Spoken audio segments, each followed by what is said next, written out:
just a couple of weeks ago. High shot back into center field. Trout will go to the track, to the wall. Gone! That ball up over the wall, or is it? That is a home run. Ball came bounding back onto the field, and the Angels were playing it back to the infield. Circling the bases is Ben Zobrist. Al Porter made the call out there along with Jim Wolf, and now Mike Scioscia wants to talk it over with Al Porter.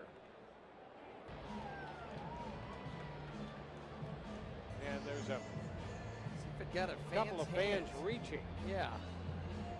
They get right off the tip of the hands and then off that pole and back onto the field. Right off the. It would seem to be a home run to me. Well, I don't know how you could call it any different. Look at that 2-2 pitch. And the umpires are back out there, and they have affirmed that it is a home run. So Ben Zobrist has his 13th home run of the year.